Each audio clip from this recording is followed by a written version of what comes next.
Hermanos, ¿cómo yo te puedo decir otra cosa si el mensaje que se le dio? ¿Sabe que hubo un profeta que intentó predicar cositas bonitas para el rey? Y de hecho, hubo una camada de profetas que lo hacía. Predicaban en Israel cosas lindas para los reyes, para las orejas de los reyes. ¿Y sabes que Elías no hacía eso? Y que Elías se vio su vida amenazada precisamente porque él no predicaba cosas bonitas para los reyes. ¿Cuántos recuerdan la historia de Balaam con el rey Balac? ¿No recuerdan esa historia? Él se le pidió que maldijese al pueblo de Dios y se le ofreció una fortuna para hacerlo.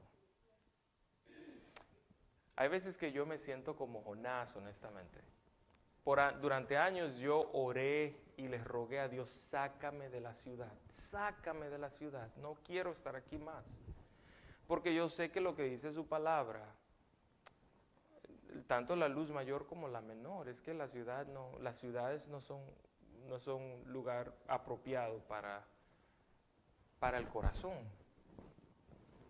Pero en las ciudades es donde está nuestro trabajo misionero. Así que Dios me dio lo que yo pedí, lo que le pedí. Me sacó de la ciudad. Y aquí estoy en la ciudad predicando. Y estoy todavía trabajando en la ciudad, lo cual es muy bonito, honestamente, porque la gente de la ciudad no tiene tiempo. Las ciudades demandan mucho de la gente, de sus habitantes. Y aunque sea en el trabajo, ahí me da tiempo. Cuando ya tú vas a la corte, tú estás cautivo, porque ya tienes un expediente que te exige que estés en la corte. There's a warrant for your arrest.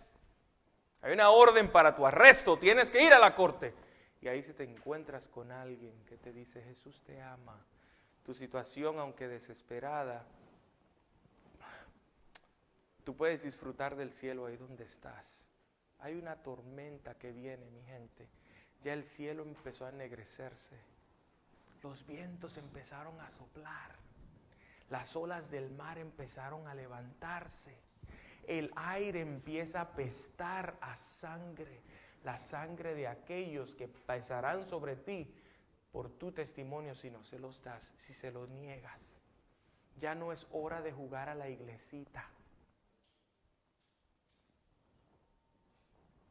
A nosotros que nos levantaron en la iglesia adventista desde niños, que cantábamos desde que teníamos pantaloncitos cortos en la plataforma, en el púlpito usando el micrófono, que ni teníamos la menor idea, solamente que había que alabar a Dios en sábado y se acabó. Ya no es hora de jugar a la iglesita. ¿Quieres leche o quieres comida sólida? ¿Qué quieres para tu vida? ¿Sabes que en Mateo capítulo 5, versículos 9 al 11? Si hay alguien que lo tiene en español, ¿me ayuda con esa lectura, por favor? Mateo capítulo 5, estamos en las bienaventuranzas, en el Sermón del Monte. Jesús, en medio de todas las bienaventuranzas, que son bendiciones y que son elogios que Él les da a las diferentes características de sus hijos, de los que van a heredar el reino de los cielos, Él dijo, bienaventurados sois cuando os vituperar, perdón, ¿quién lo puede leer, por favor? 5:11, ¿será el 11? ¿El 10 y el 11? Mire a ver. Ahí.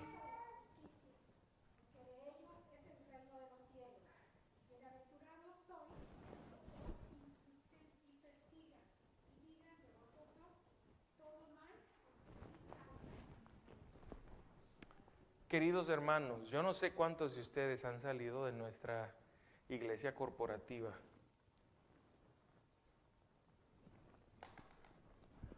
Pero su servidor salió. Dios me sacó también. Y nuestra iglesia corporativa la define la Biblia como Jerusalén y sus habitantes como los judíos. Nuestra iglesia corporativa no es Babilonia. ¿Okay? Hay una gran diferencia. Es Jerusalén. Y como tal, es fácil de que sus habitantes, sus moradores que se sientan en sus bancas cada sábado, que pagan el diezmo, que oran allí, que cantan allí, que se reúnen, que tienen su camaradería, se sientan seguros. ¿Recuerdan la parábola de Jesús de la dracma perdida? Yo platicaba con el hermano Matthew hace un ratito mientras estábamos hablando sobre este otro tema del estado de los muertos y de los milagros y de la gente que los practica y que hace milagros ahora con quién sabe con qué autoridad, sin practicar lo que dice la Biblia. De que hay gente que iba a sufrir persecución, porque ahora todo el mundo quiere ser uno. Hay un movimiento de One Movement en inglés, que se está empezando a hacer olas en todo idioma. Y de paso les comento que su servidor sigue las noticias proféticas en inglés porque es en inglés donde se desarrollan, es en inglés donde se informan, es en inglés donde se aprenden. Y mi compromiso para ustedes es que de seguir acá, su servidor se las va a traducir al español. Yo tengo casi el disco duro de mi pobrecita computadora que pide misericordia de tanta foto que ya le tengo ahí, de tanta información. Y es que nuestra iglesia corporativa desafortunadamente sigue los pasos del movimiento uno, del The One Movement que inició Tony, it's not Tony Kaplan, it's Tony, no, not Kenneth Kaplan. There's a,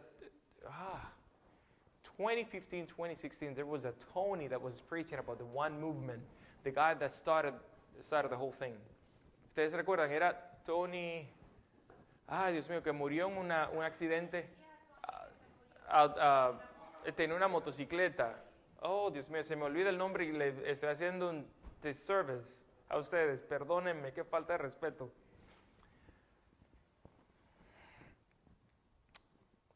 Es un Tony, lo siento mis hermanos, se me olvidó el apellido del pobrecito, se mató en una motocicleta. Y este señor era un sacerdote, no recuerdo exactamente de qué rama de la iglesia católica, qué rama de Babilonia espiritual, pero él tenía pláticas con el padre, con el papa, y se constituyó con el susodicho papa, discúlpenme, y se hizo el liaison entre el Papa y Tony Kaplan de acá, que es el Papa protestante. Si Panchito o el Papa Francisco es el Papa de la Iglesia Mundial Católica, Tony Kaplan es el Papa del protestantismo apóstata. Si uno representa la primera bestia de Apocalipsis capítulo 13, versículos 1 al 10, el otro representa el liderazgo de la segunda bestia de Apocalipsis capítulo 13, versículos 11 en adelante. Ay, todavía me está molestando, no recuerdo el apellido del hombre. Y desde allí empezó un movimiento que iba a dar al traste con el 31 de octubre del año 2017, hace 2 años, casi. ¿Recuerdan ustedes qué ocurrió el 31 de octubre del 2017? La muerte de ¿quién murió? Ahí les di, I gave you a hint, les di una orejita, a ver si me adivinan. La muerte del protestantismo, gracias. Tony Palmer, gracias. Ay, Dios mío, mire, óigame, qué alivio, gracias hermana. Wow. Y el 31 de octubre del 2017, ¿saben por qué celebran la muerte del protestantismo? ¿Qué ocurrió ese día? Hace 500 años. Martín Lutero hizo ¿qué cosa? Clava las 90 y ¿cuánto? Tesis de ¿qué cosa? ¿Por qué? ¿De qué? ¿De cuál de ellas? No, él estaba apoyando la justificación por la fe sola de Jesucristo. Pero había algo que había irritado a Martín Lutero al punto que ya rompió la tasa que estaban practicando los sacerdotes en ese momento, que salía del Papa. Es la cosa, las indulgencias. Los sínodos del Vaticano empezaron a producir documentos con los cuales la gente podía planificar homicidios, hurtos, robos, desgracias y saber que estaban perdonados ante el cielo porque un papa, un sacerdote, un obispo le había concedido una indulgencia previa a la comisión de su pecado. 500 años más tarde, la iglesia luterana es la primera que se reúne con el Papa Francisco para destruir el legado de Martín Lutero, la protesta, que de paso no es de Martín Lutero porque él simplemente es un instrumento en las manos de Dios. Hubo una ciudad en la antigüedad, alta, amurallada, que nadie, era inexpugnable, nadie podía penetrar, ningún ejército enemigo. Muchos trataron y salían simplemente humillados. Y hubo un rey que después de rodearla durante meses y tratar de conquistarla, dejó el sitio aparentemente y sus barcos, sus ejércitos embarcaron y se fueron a la vista de los que estaban dentro de la ciudad. Pero les dejaron un regalito. A las afueras de la ciudad dejaron un caballo grandote, gigantesco, una efigie, efigie, ¿no? Esfigie, gracias, es con ese, ¿no? Esfigie, gracias. Le dejaron una tremenda esfigie allá afuera en forma de caballo. Era enorme y aparentemente muchos dentro de la ciudad vieron eso como un regalo. Otros más avispados dijeron, cuidado, esa gente no son amigos nuestros. No se confíen. ¿Quién sabe lo que habrán dejado ahí? Algún tipo de maldición nos habrán dejado. No toquen eso. Pero decían los demás, la mayoría, pero si ellos se fueron, se retiraron, los ejércitos que amenazaban con invadir nuestra ciudad y pillage, y llevarse nuestros recursos, se fueron en barcos, ya no quedan los ejércitos más. Y la voz de la mayoría prevaleció. Se apagó el clamor de la minoría. Y abrieron las puertas de las murallas y salieron y vieron lo que había allá afuera. Y en realidad era un tremendo caballo. La gente empezó no solamente entonces a celebrar por su victoria, pero porque sobre la victoria que habían tenido sobre el ejército enemigo, ellos se habían visto forzados a dejarles un regalito. Le habían dejado quizás una estatua de su Dios. ¿Quién sabe? El hecho es que se durmieron en sus laureles y empezaron a celebrar toda la noche. De entre este caballo salió gente cuando ellos estaban borrachos, en medio de la noche, la mayoría durmiendo, y abrieron las puertas de la ciudad en secreto, desde adentro, que solamente podían abrirla desde adentro. Y el ejército enemigo que estaba escondido en trincheras en las afueras de la ciudad, salió, tomó la ciudad por sorpresa y hubo una gran matanza. En las épicas griegas describen que la sangre corría por las calles de Troya. No sé cuántos de ustedes recuerdan esa historia. Hubo un caballo de Troya que Babilonia metió en medio de Jerusalén. Jesús dejó murallas grandes, fuertes en esta iglesia. Jesús dejó la palabra profética más segura. Y mientras que su pueblo recordara sus promesas, nada ni nadie podía penetrar semejante muralla inexpugnable dejada allí por el Padre Celestial.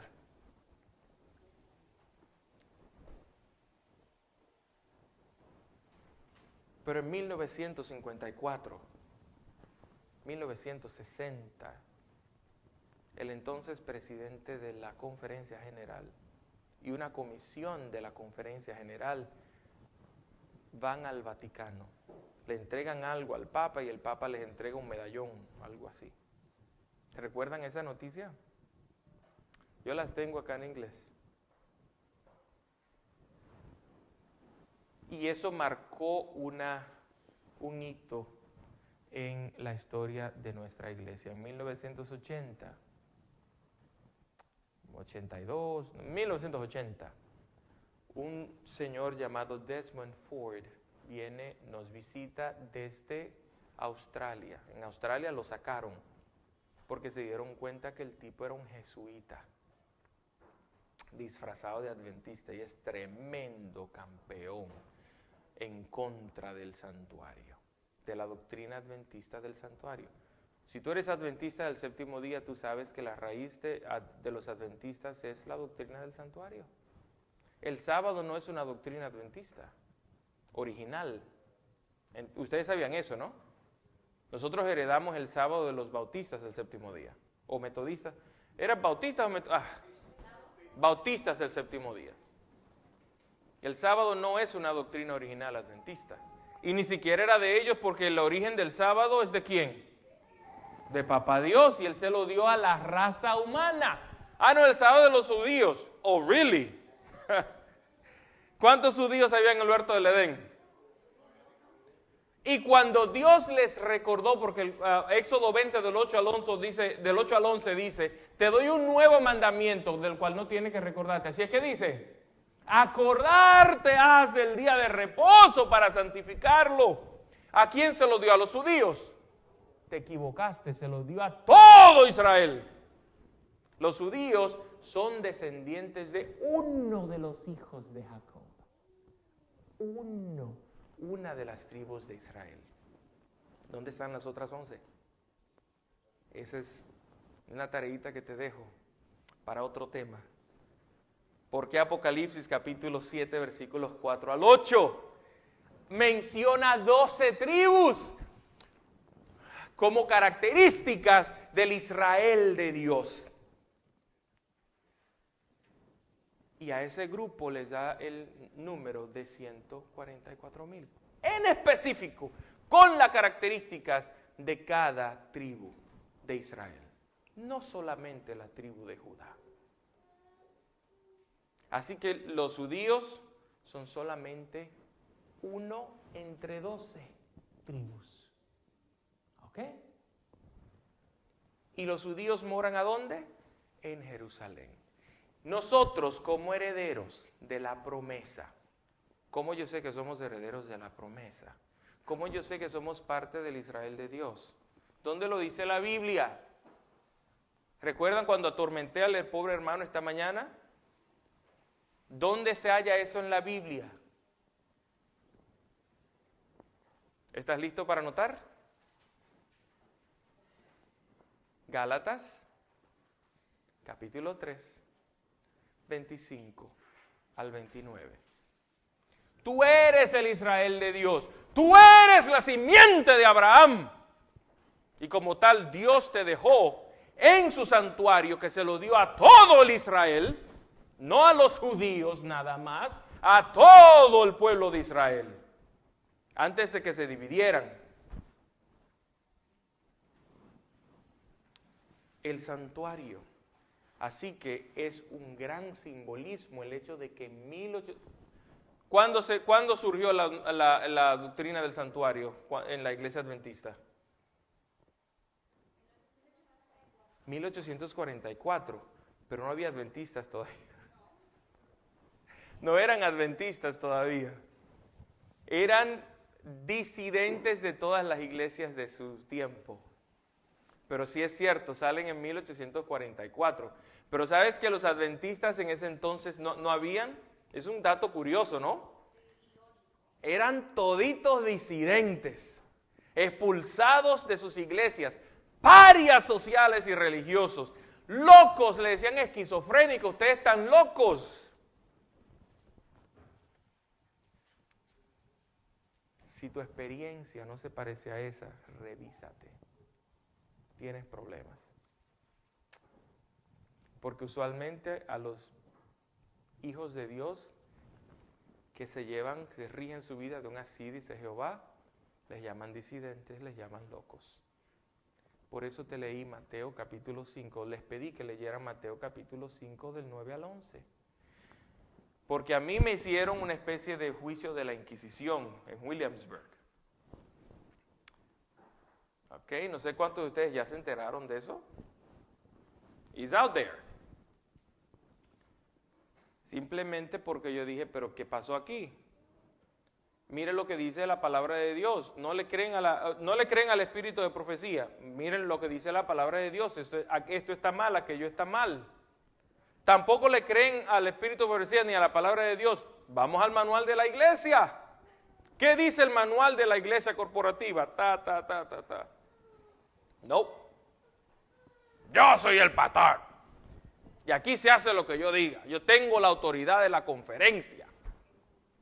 Y ese es el argumento. Yo soy el obispo de Roma. Yo soy el sacerdote aquí se hace lo que yo diga. Ese es el único argumento con el cual pueden taparle la boca a alguien cuyo fundamento se halla en las Sagradas Escrituras. Y Dios me permitió poder levantarme allí y poder leer a Mateo capítulo 5 del 9 al 11. Ustedes, yo les doy gracias. Así mismo ustedes se lo pueden decir a ellos. Yo les doy gracias porque ustedes me han colocado en compañía de gigantes que yo no merezco.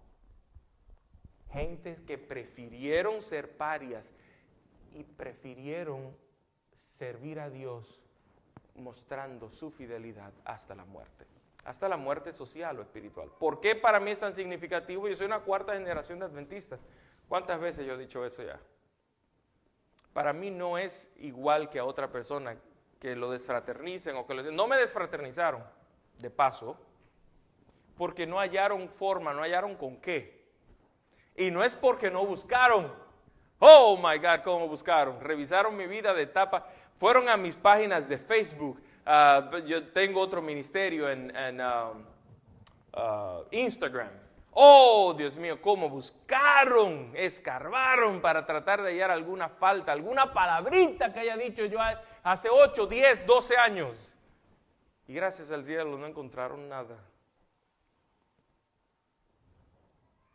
Pero el único argumento que en tu iglesia van a tener, que en la iglesia corporativa si estás saliendo de allí o si todavía asistes a una, es la autoridad terrenal de un cargo.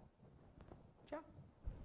Yo te insto, hermano mío, abraza la Biblia, abraza la palabra de Dios y deja que se diga a ti, perro muerto. Si tú no aborreces a padre y madre, llámese iglesia, llámese Jerusalén, llámese tu padre o tu madre literal, tus hermanos, por causa de Jesús no eres digno de su nombre. Y la promesa de Segunda de Crónicas, capítulo 7, versículo 14, es para quienes llevan su nombre. Si se humillare mi pueblo, sobre el cual mi nombre es invocado, y se arrepintieren de sus malos caminos, y buscaren mi rostro, entonces yo iré desde los cielos, perdonaré sus pecados y sanaré su tierra. Esa promesa es para todos nosotros. No permitamos que en este templo se meta un caballo de Troya. Y hay muchos por allá afuera. ¿Saben? Les traje una cita. Le pedí al hermano Matthew que me consiguiera el libro de Primeros Escritos. Yo tengo algo que leerles en esta mañana. La lectura de la hermana que leyó hace un ratito fue Ezequiel capítulo 9 del 4 al 7. ¿Sabes que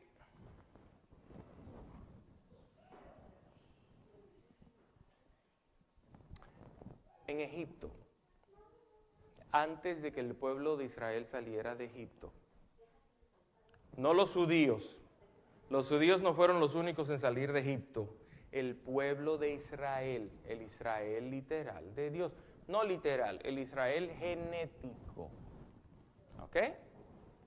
Simiente de Abraham, genética.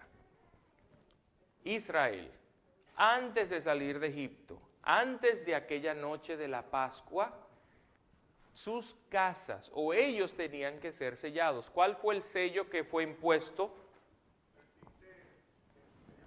¿La sangre de quién?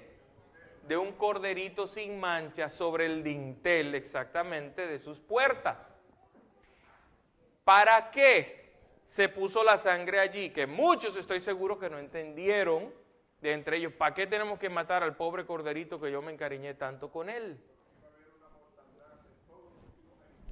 Porque el ángel de Jehová iba a pasar esa noche para matar, para herir de muerte a todo primogénito de todas las casas de Egipto, no solamente para los egipcios.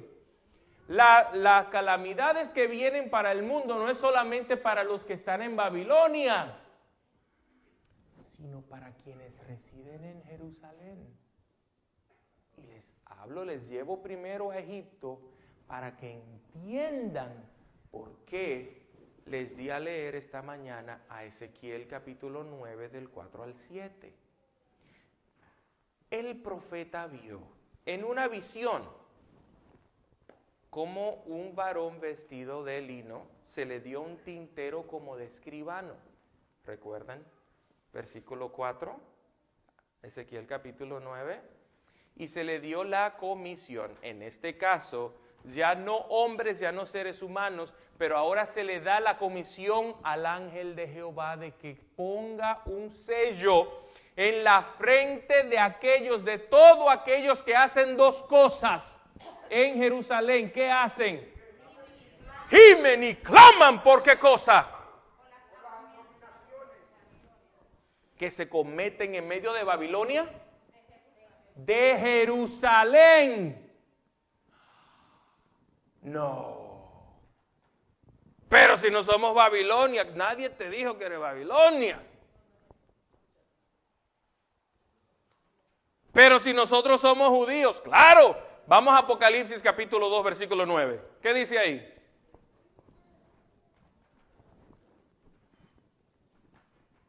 Pero si somos los herederos de la promesa, de nosotros se nos llama los judíos espirituales. ¿Qué dice Apocalipsis capítulo 2, versículo 9? Alguien que lo lea, un valiente. Yo conozco tus obras y tu tribulación y tu pobreza, pero tú eres rico y blasfemia de los que dicen ser judíos y no lo son, sino sinagoga de Satanás. What? No. Is that what it says there? No, hermana, no, usted leyó mal. Vamos entonces a otro capítulo. No, ese no me gustó. No, eso habla muy feo de nosotros. Vamos al capítulo 3, versículo 9 también. Quizás fue que yo me equivoqué, le di el mal el capítulo. 3:9. Sí, quizás el 2, no, el 2 está muy duro para mí. He aquí yo entrego de la sinagoga de Satanás a los que se dicen ser judíos y no lo son. What? No, come on now. He aquí yo haré que vengan y se postren a tus pies y reconozcan que yo te amo.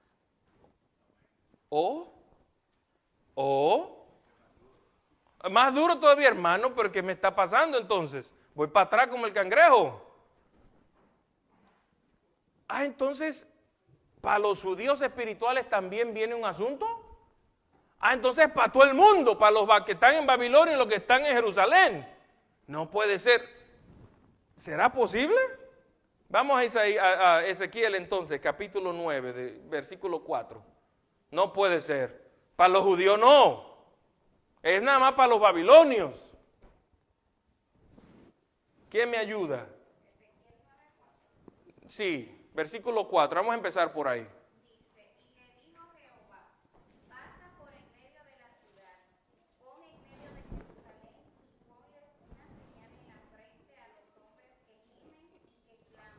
No, hermana Pérez, usted necesita mis lentes. Seguro que no es Babilonia que dice ahí.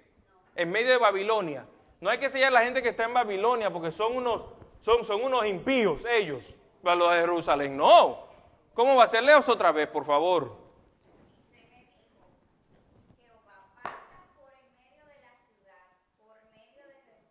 Ay. Ponles una señal en la frente a los hombres que gimen y que claman, a causa de todas las abominaciones que se hacen en medio de ella. Y a los otros dijo, oyéndolo yo, pasad por la ciudad en pos de él, y matad. No perdone vuestro ojo, ni tengáis misericordia. Pero Pérez, ¿los otros estaban dentro de la ciudad o en la ciudad? ¿Y la ciudad es cuál? No, ¿cómo va a ser? ¿Que les dijo qué? ¿Que le hicieran a ellos qué cosa? Que los pusieran una señal. A los otros, los que no tenían la señal. Pero por favor, dígame que por lo menos los ancianos los perdonaron, a los niños, a las mujeres. ¿Cómo dice ahí? No, dígame hermana, espérese. Matad a viejos, jóvenes y vírgenes, niños y mujeres, hasta que no quede ninguno. ¿Usted me dice que los niños también? Los niños. Hasta que no quede ninguno, pero a todo aquel sobre el cual diera señal no os acerquéis, y comenzaréis por mi santuario. ¿Cómo? No, espérese, no, el santuario significa la iglesia. ¿Usted me está diciendo que la iglesia por ahí es que va a empezar el juicio de Dios? Ay, hermana, pero usted no, ¿qué es eso?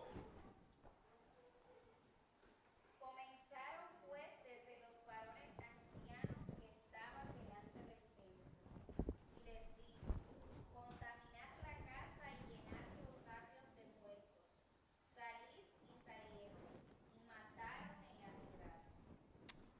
Aconteció que cuando ellos iban matando y quedé yo solo, me postré sobre mi rostro y clamé, y dije, Señor Jehová, destruirás a todo el remanente de Israel, derramando tu furor sobre Jerusalén.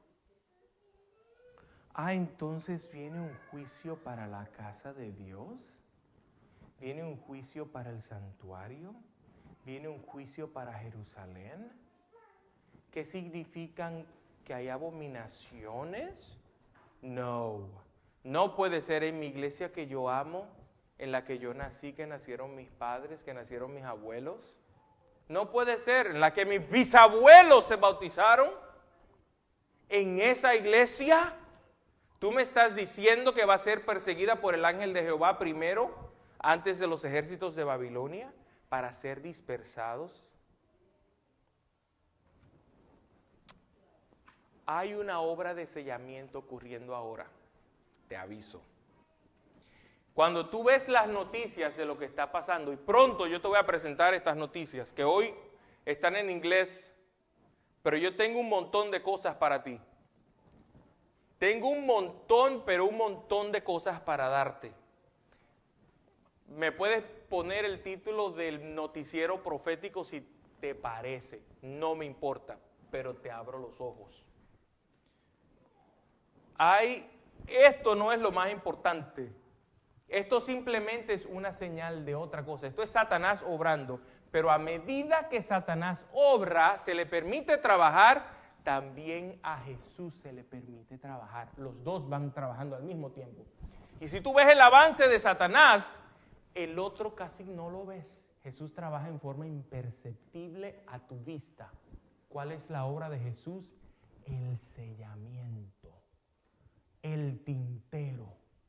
Y si la ley dominical está a puntito de ser aprobada, que de paso se aprobó en Polonia, de paso en grandes distritos en Alemania se aprobó, se está aprobando ya en Jersey, donde yo vivo, hay prácticamente una ley dominical, en Woodbridge, Jersey, en Arizona.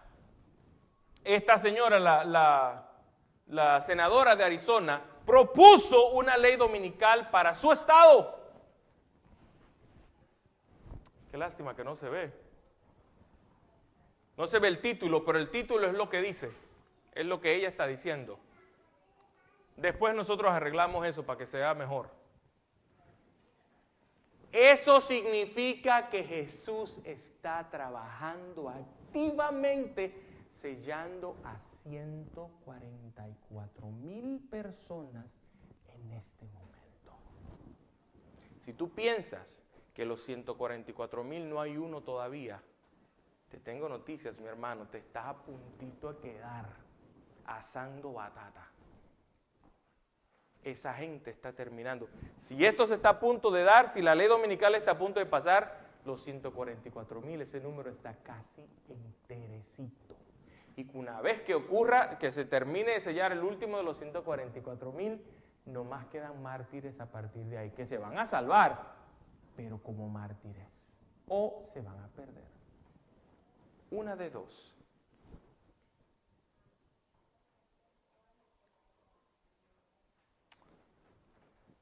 La sierva del Señor, en Primeros Escritos, página 43, dice: los enemigos de la verdad presente.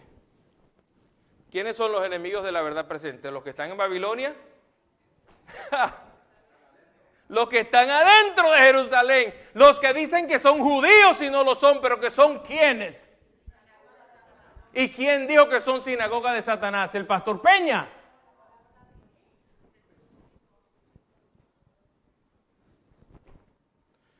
Los enemigos de la verdad presente han estado tratando de abrir la puerta del lugar santo que Jesús cerró y de cerrar la puerta del lugar santísimo. Perdóname, estoy leyendo la página 43 de Primeros Escritos, segundo párrafo, en español. La puerta del lugar santísimo que él abrió en 1844, donde fueron escritos, donde está el arca que contiene las 2 tablas de piedra, en las cuales fueron escritos por el dedo de Jehová los 10 mandamientos. En este tiempo de sellamiento, Satanás está valiéndose de todo artificio para desviar de la verdad presente el pensamiento del pueblo de Dios y para hacerlo vacilar. Es al pueblo de Dios. El juicio viene para la casa de Dios. Vi una cubierta que Dios extendía sobre su pueblo para protegerlo. En tiempo de aflicción. Y toda alma que se hubiese decidido por la verdad y fuese de corazón puro, decidirse por la verdad. ¿Por qué es que la sierva del Señor y la Biblia estresan tanto el hecho de que hay que decidirse por la verdad si toditos somos de la misma iglesia? ¿Por qué? Porque hay muchos que no siguen la verdad.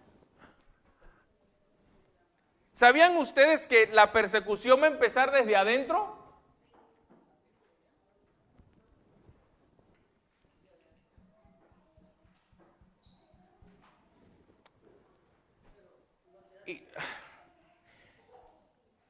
Vi una cubierta que Dios extendía sobre su pueblo para protegerlo en tiempo de aflicción, y toda alma que hubiese decidido por la verdad y fuese de corazón puro había de ser cobijada por la cubierta del Todopoderoso.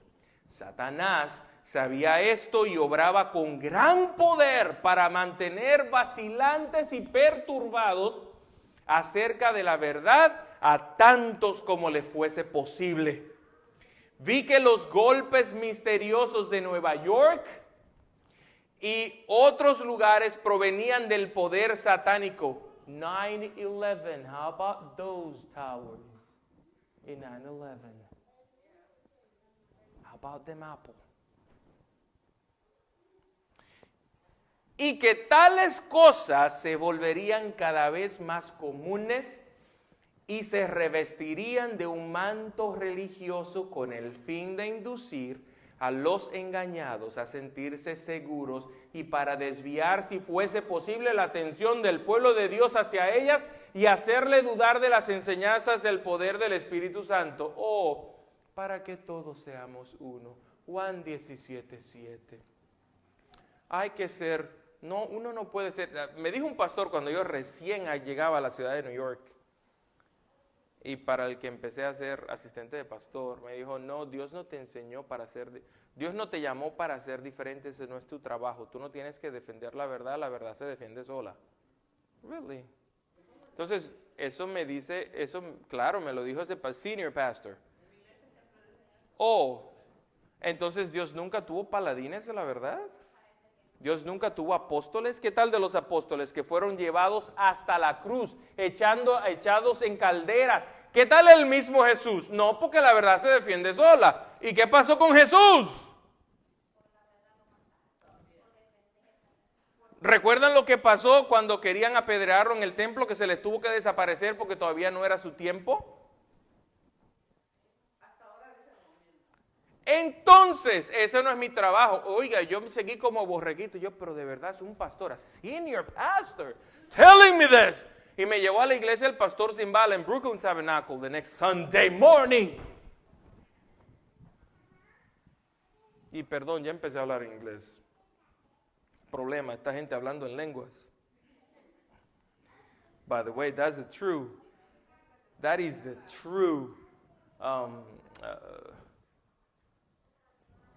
gift of tongues. Cuando tú hablas francés, cuando hablas inglés, cuando hablas chino, que no hay un idioma que se llame chino, pero cuando hablas mandarin or Cantonese, ese es el don de lenguas. No sabalahaya, whatever. That's no gift of tongues. Vi que Satanás obraba de unas cuantas maneras mediante sus agentes. Actuaba por intermedio de ministros que habían rechazado la verdad y cedido a graves engaños para creer la mentira y ser condenados. Mientras predicaban, ay Dios mío, yo tengo que darle gloria a Dios. Mi mamá por fin empezó a notar el veneno que le meten a la lección de escuela sabática en la iglesia corporativa. Por fin sus ojos están siendo abiertos al ver cuántos párrafos son citados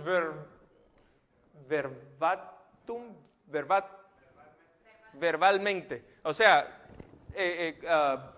between quotes, entre las comillas. Usted sabe que cuando usted cita un párrafo entre comillas, usted está citando verbatim lo que dijo alguien, exactamente, punto y coma, lo que alguien dijo. Vaya al folleto de escuela sabática de la Corporación Adventista.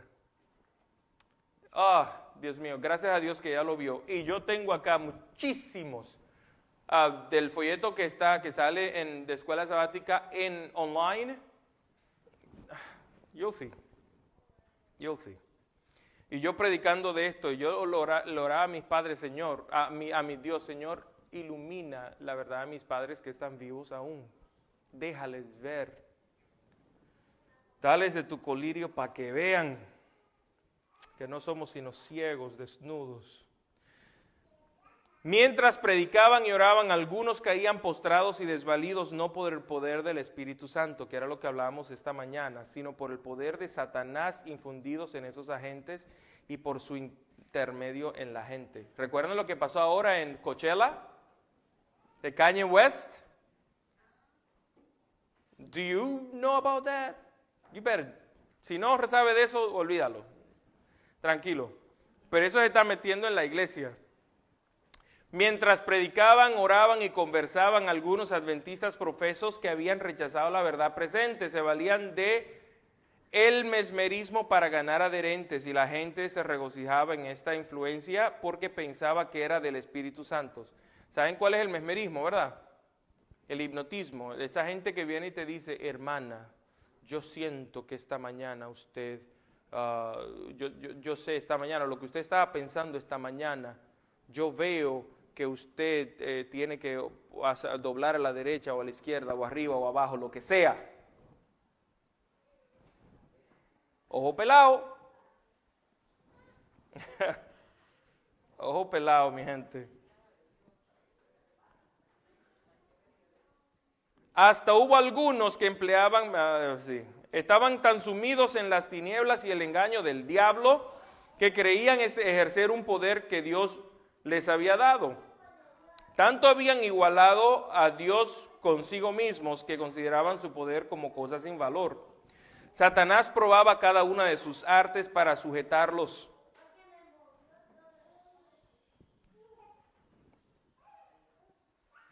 donde estaban hasta que hubiese pasado el sellamiento. Ay, Dios mío, oigan bien esto.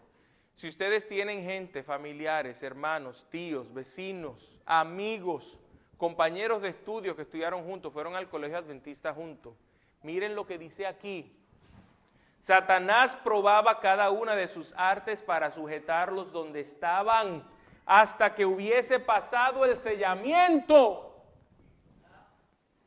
hasta que la cubierta se hubiese corrido sobre el pueblo de Dios y ellos hubiesen quedado sin refugio que los protegiera de la ira ardiente de Dios en las 7 últimas plagas.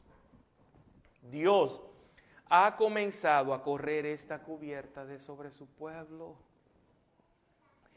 Y ella será extendida sobre todos los que han de tener refugio en el día de la matanza. Dios obrará con poder en favor de su pueblo y Satanás también se le permitirá obrar, que era lo que les explicaba.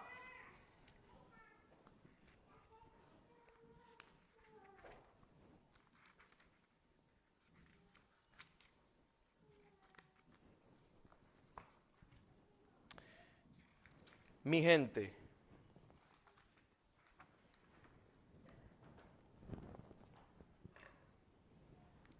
¿qué quieres que te diga? ¿Quieres que te diga palabritas bonitas? Juan 3:16, porque de tal manera amó Dios al mundo que ha dado su Hijo unigénito para que todo aquel que en él crea no se pierda, mas tenga vida eterna. Yo te lo puedo decir, te puedo hacer sentir bien. Yo fui al colegio por 4 o 5 años, mi amigo no me deja mentir, 4 o 5 años. Me enseñaron cómo entretenerte, por media hora, hasta 1 hora, puedo entretenerte diciéndote palabritas bonitas. Me hicieron experto para entretener a la gente, para que sacar los diezmos y las ofrendas. Hasta que Dios me sacó al desierto de la ciudad y me enseñó a desaprender todo eso. Y a través del dolor aprendí a confiar en Cristo. Y hoy estoy juntamente crucificado con Dios, con Cristo. Y ya no vivo yo, mas vive Cristo en mí. Y la vida que hoy vivo en la carne, ayúdame, la vivo en la fe del Hijo de Dios, el cual me amó y se dio a sí mismo por mí. ¿Es esa tu experiencia en esta mañana? ¿Sabes por qué pregunto? No porque son palabritas bonitas, porque la vas a necesitar. Es que ya en estos días, o eres una cosa o eres otra. O eres trigo o eres tamo. O eres adventista de verdad o eres parte de la corporación. ¿Qué es eso? La corporación. ¿Por qué será que el pastor insiste tanto con la corporación? ¿Recuerdas lo que te dije que te iba a traer hace unos sábados? Una lectura que se me perdió aquí cuando yo estaba tratando de leerla. Pues aquí te la dejé grabadita para que no se me pierda. Spalding and Megan Collection. ¿Cuántos recuerdan esos libros de Elena de White? Spalding and Megan. Vi que la bestia de 2 cuernos, ¿cuál es la bestia de dos cuernos de Apocalipsis 13:11? ¿Quién? ¿Quién? United States, yes. Pero recuérdense que para ser una bestia, que es un poder bélico, una de las bestias tiene que tener también la influencia religiosa de un poder, que es el protestantismo apóstata. So, yes, it is the United States of America, represented by the buffalo. ¿Recuerdan el sello de Estados Unidos? El búfalo. ¿Qué tiene? ¿Una bestia de qué? De 2 cuernos. Pero que representan el protestantismo, un pueblo sin papa, y el republicanismo, un pueblo sin rey. No rey, no papa. Right? Esos son los 2 cuernos. Eso es lo que representan los 2 cuernos del búfalo. Right. La apariencia de carnero. Pero el apóstol Juan, cuando vio un búfalo, ¿a qué se parece un búfalo? Si usted nunca ha visto un búfalo en su vida, ¿qué es lo que va a decir? Y usted vio los carneros. Yo vi una bestia que parecía un carnero. Parecía, no es un carnero. Se parece a un carnero. No es, pero se parece. Porque tiene los dos cuernitos. ¿Verdad? Búfalo. Yes, pero que habla como qué cosa. Y vi que la bestia de dos cuernos, se lo doy para que tengan algo de contexto. Dice ella, y que tenía una boca como dragón, y que su poder se encontraba en su cabeza, y que el decreto saldría de su boca. Entonces el decreto de la ley dominical saldría ¿de qué país? Estados Unidos. Entonces vi la madre de las rameras. ¿De quién hablan ahora? Ahora sí, de Babilonia, por primera vez. Babilonia, porque hemos estado hablando de Jerusalén hasta ahora. Empezamos ahora a hablar con Babilonia. Les hablo así, hermanos, es simplemente para delimitar una cosa de otra, que no se me confunda. Ah, que el pastor está hablando de que la iglesia es Babilonia. No, did not say that. Yes. Entonces vi la madre de las rameras, la madre no era las hijas, sino separada y distinta de ellas. ¿Quiénes son las hijas? ¿A qué representan las mujeres en la Biblia? Iglesias. Entonces, una ramera es ¿qué cosa? ¿Una iglesia qué? Una iglesia que fornica con los reyes de la tierra. ¿Y cuál es la iglesia que está en cada estado? ¿Cuál es la iglesia que que se lleva todas las exoneraciones? ¿Cuál es la iglesia a la que el Estado le construye escuelas? ¿Cuál es la iglesia que tiene universidades? Georgetown, ¿cómo es la otra universidad jesuita? Aquí mismo en New York, Notre Dame, no hay otra, ay Dios mío. Donde hacen los campeonatos de baloncesto, de básquetbol, college basketball. Ahí están casi todas esas universidades. Son jesuitas. Que tienen subsidios estatales del gobierno. La iglesia que se acuesta en la cama. That's in bed. En inglés suena, el que sabe inglés, eso le suena de una vez, sabe de what I'm talking about. The church that's in bed with the state. You know what I'm talking about.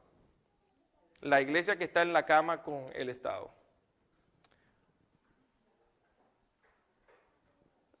La madre no era las hijas, sino separada y distinta de ellas. Ella ha tenido su tiempo y es pasado. ¿Cuándo terminó su tiempo? El tiempo de la madre. 1700, ¿cuánto?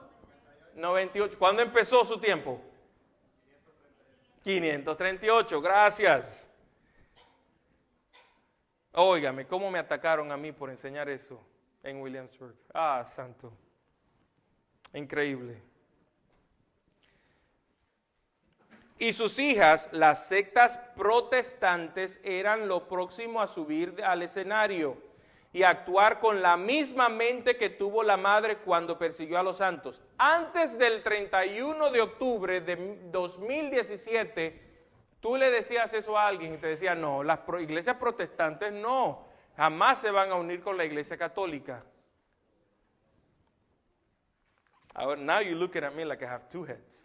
Ahora tú me ves como que tengo dos cabezas, porque ya se unieron. 31 de octubre del 2017.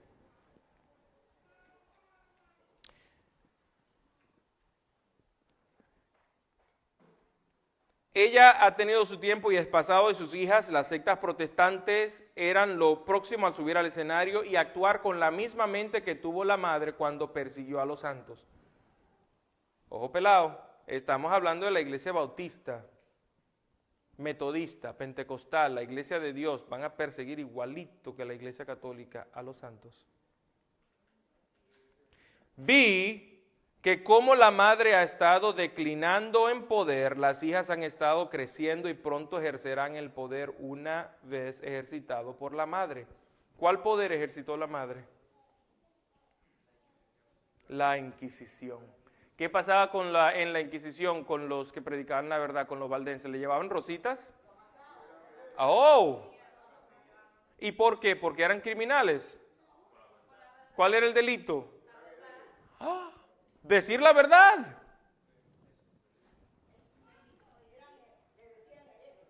Ok. ¿Será que, como nos dicen a nosotros herejes cuando somos expulsados de la iglesia de la corporación, cuando no tienen nada de qué culparnos, ninguna tacha, más que predicar la verdad?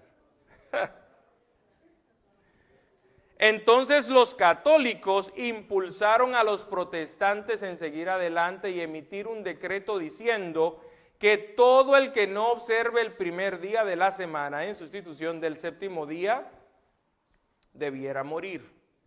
Y los católicos, cuyo número era grande, se pondrán del lado del protestante. Los católicos, para que ustedes vean que la ley dominical no viene por los católicos, que eso era otro error que teníamos.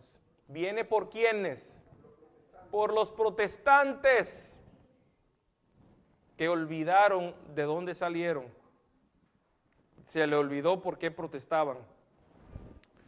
Los católicos darán su poder a la imagen de la bestia, y los protestantes obrarán como su madre antes obró, para destruir a los santos. Pero antes que su decreto traiga o lleve fruto, los santos serán librados por la voz de Dios. Entonces vi que pronto terminará la obra de Jesús en el santuario. Y después de terminarse su obra allí, Él vendrá a la puerta del primer apartamento del santuario y confesará los pecados de Israel sobre la cabeza del chivo expiatorio. Entonces Él vestirá el ropaje de venganza.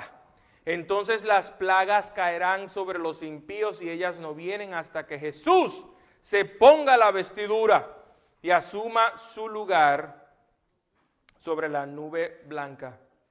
Entonces, mientras las plagas están cayendo, el chivo expiatorio está siendo llevado. Déjenme leerlo un poquito más.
Wow.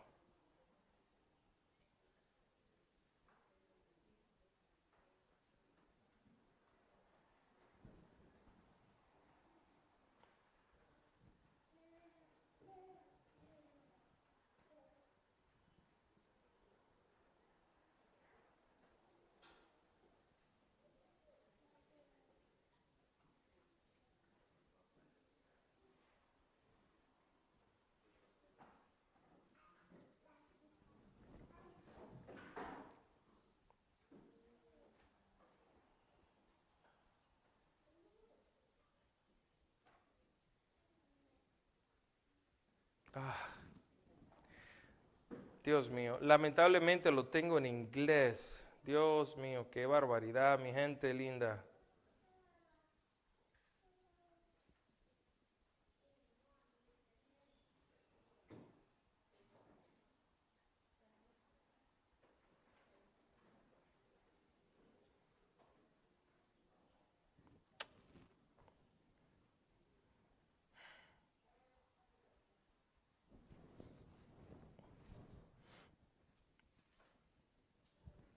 Ok, gracias Señor.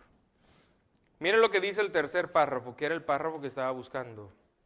Vi que la iglesia nominal, gracias, ay, gracias Señor.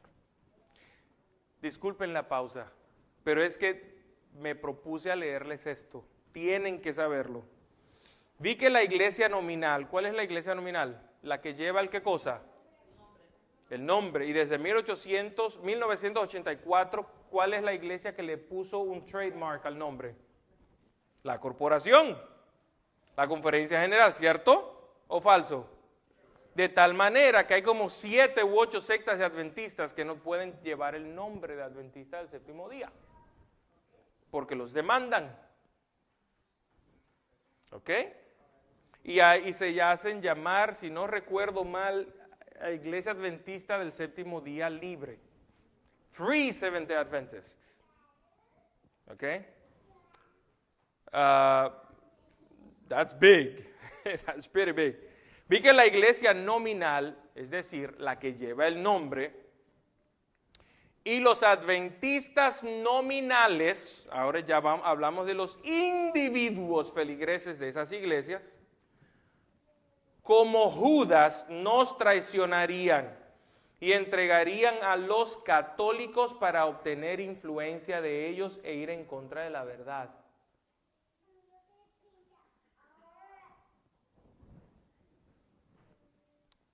Los santos entonces serán un pueblo oscuro, poco conocido. ¿Se la sabe de memoria? Y otra vez se me perdió, qué cosa linda. Poco conocido de los católicos. Tiene sentido. Los católicos que tienen los jesuitas metidos hasta la coronilla en la iglesia adventista nominal, esa es la iglesia que conocen, pero no conocen a la real iglesia adventista, al real pueblo de Dios. No saben dónde están, pues no hay censos. Nosotros no censamos. Así que usted no sabe cuántos somos ni dónde vivimos. Estamos esparcidos y es el plan de nuestro Padre Celestial.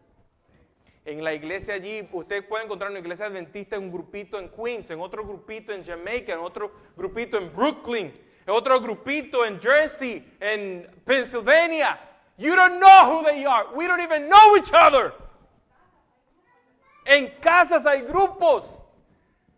You don't know each other. And that is by design.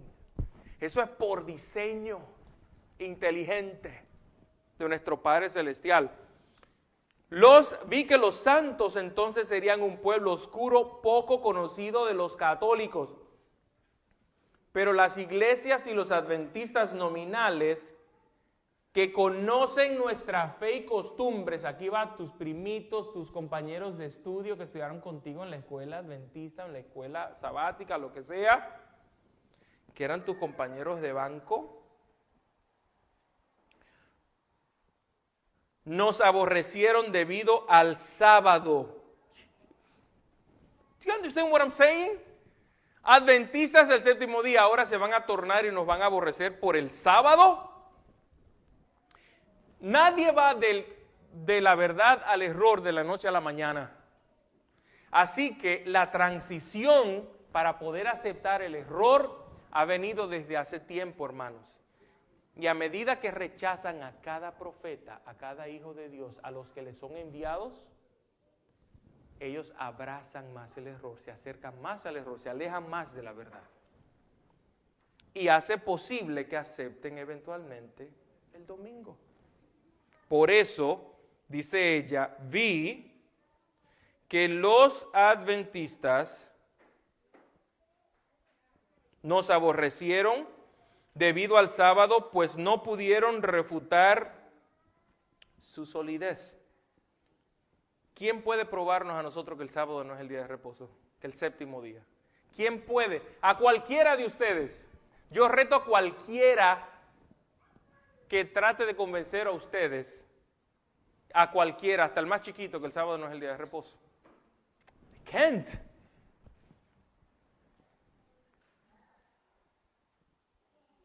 Traicionarán a los santos y los entregarán a los católicos diciendo que los fieles adventistas ignoran las instituciones del pueblo, es decir, que ellos guardan el sábado y son indiferentes para con el día domingo. Entonces los católicos impulsaron a los protestantes en seguir adelante y emitir un decreto diciendo que todo el que no observe el primer día de la semana en sustitución del séptimo día debiera morir. Decreto de muerte. Y los católicos, cuyo número era grande, se pondrán al lado del protestante. Los católicos darán su poder a la imagen de la bestia. Y los protestantes obrarán como la madre antes obró para destruir a los santos. Pero antes que su decreto traiga o lleve fruto, los santos serán librados por la voz de Dios. Entonces vi que pronto terminaría la obra de Jesús en el santuario. Ay, mis hermanos. Desafortunadamente, esas no son buenas noticias. Pero las buenas noticias es que Jesús se va a levantar. Y en este mismo libro, en español es la página 284, 264 en inglés, 285 quizás en español, o 280 en español. La sierva del Señor menciona que cuando estén a punto de darnos la estocada final. Yo no sé cuántos de ustedes han visto la película The Purge. We know where I'm going.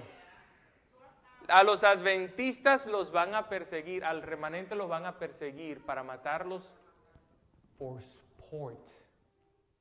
¿Cómo es que dice la Biblia que sus espadas, sus cuchillos se van a desvanecer en sus manos? Like straws, como paja. Si hay tantas armas de fuego. ¿Saben por qué? Porque no van a usar armas de fuego. Te van a degollar, te van a querer degollar, mi gente. Porque es por deporte. Me doy a entender. Van a esperar a la medianoche. Ese es el párrafo que no me dio tiempo a leerte. Dios escogió la medianoche para liberar, yo me lo sé casi de memoria, para liberar a su pueblo. Querida gente que amo, que quiero, es hora para decidirse a quién vas a servir. Si a Baal y a los dioses desde el otro lado del Jordán, que yo y mi casa serviremos a Jehová. Caiga quien caiga, duela